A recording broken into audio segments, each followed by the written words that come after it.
देश के लिए बहुत बड़ा बोझ बन जाएगा। दुनिया में गुजरात को बदनाम करने की साजिश रची गई, एक निराशा का माहौल खड़ा करने की कोशिश की गई। कहा गया कि गुजरात कभी भी अपने पैरों पर खड़ा नहीं हो पाएगा। उस संकट में भी मैंने संकल्प लिया कि चाहे परिस्थितियां जैसी भी हो, गुजरात को इससे बाहर निकाल के ही रहूंगा।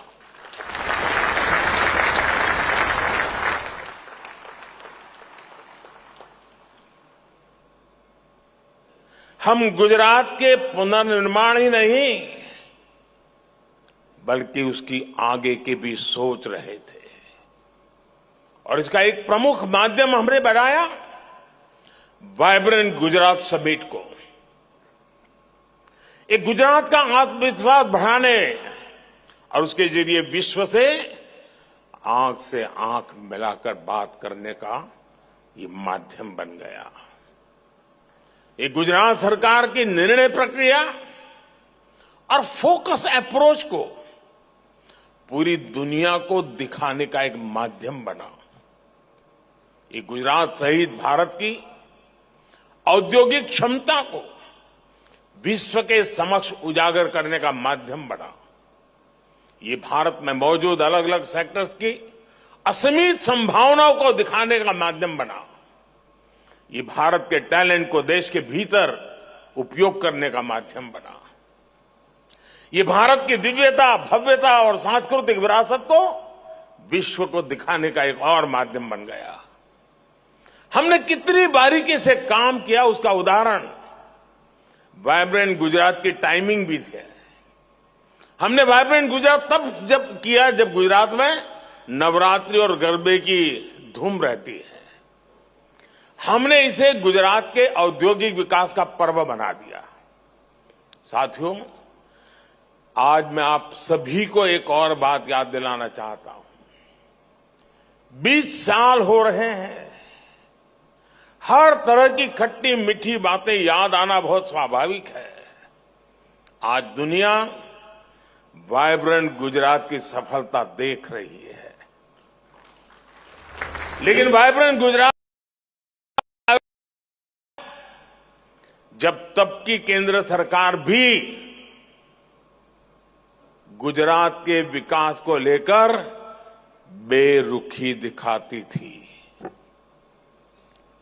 मैंने हमेशा ही कहा है कि गुजरात के विकास से देश का विकास, लेकिन उस समय केंद्र सरकार चलाने वाले गुजरात के विकास को भी राजनीति से जोड़कर देखते थे। केंद्र सरकार के मंत्री तब वाइब्रेंट गुजरात समिट में आने से मना कर दिया करते थे। व्यक्तिगत रूप से तो मुझे बताते थे कि नहीं हम जरूर आएंगे। पता नहीं पीछे से डंडा चलता था, वो ना कर देते थे। सहयोग तो दूर की बात, वो रोड़े अटकाने में लगे रहते थे। विदेशी इन्वेस्टर्स को धमकाया जाता था कि गुजरात मत जाओ। इतना डराने के बाद भी विदेशी इन्वेस्टर्स गुजरात आए। समय बदला, लेकिन एक चीज नहीं बदली। हर बार वाइब्रेंट गुजरात सफलता की नई ऊंचाई तक पहुंचता रहा। ऐसा इसलिए हुआ क्योंकि हमने प्रोसेस को संस्थागत बना दिया। इस सफलता की जो कंसिस्टेंसी है, उसके लिए यही ताकत इसका आधार है। और इसके लिए इंफ्रास्ट्रक्चर पर भी वैसे ही बल दिया। कहां कभी टागोर हॉल में कार्यक्रम होता था, फिर कभी यहां साइंस सिटी में ही तंबू लगा करके कार्यक्रम किया था, और आज महात्मा मंदिर बन गया। हमारा गुजरात, हमारी पहचान क्या थी? हम एक ट्रेडर स्टेट के रूप में जाने जाते थे। एक जगह से लेते थे, दूसरी जगह पे देते थे, बीच में जो भी दलाली मिले उससे गुजारा करते थे। ये हमारी छवि थी। लेकिन 20वीं सदी की उस छवि को छोड़ करके 21वीं सदी में गुजरात ट्रेड के साथ एक एग्रीकल्चर पावर हाउस बना, एक फाइनेंशियल हब बना और एक इंडस्ट्रियल और मैन्युफैक्चरिंग इकोसिस्टम के रूप में उसकी एक नई पहचान बन गई। 133 और कोऑपरेटिव बैंक में ये तूफान छा गया। पूरे गुजरात के आर्थिक जीवन में हाहाकार मचा हुआ था। एक तरह से गुजरात का फाइनेंशियल सेक्टर संकट में आ गया था। उस समय मैं पहली बार विधायक बना था। मेरे लिए ये भूमिका भी नई थी। शासन चलाने का कोई अनुभव नहीं था, लेकिन चुनौती बहुत बड़ी थी। इस बीच एक और घटना घट गई। गोधरा की हृदय विदारक घटना हुई और उसके बाद की परिस्थितियों में गुजरात हिंसा की आग में जल उठा। ऐसे विकट हाल की शायद किसी ने कल्पना की होगी। मुख्यमंत्री के तौर पर भले उस समय मेरे पास ज्यादा अनुभव नहीं था, लेकिन मेरा गुजरात पर, अपने गुजरात के लोगों पर अटूट भरोसा था।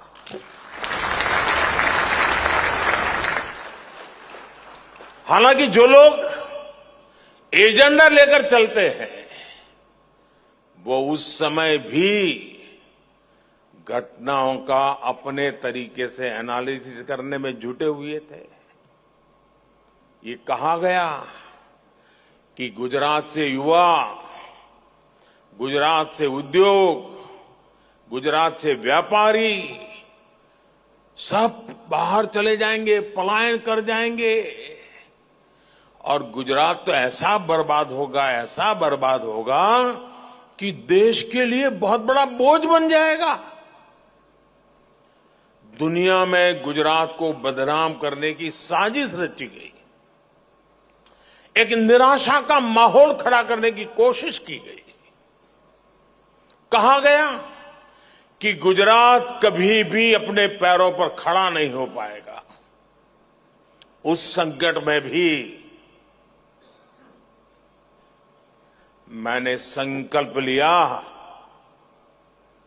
कि चाहे परिस्थितियां जैसी भी हो, गुजरात को इससे बाहर निकाल के ही रहूंगा।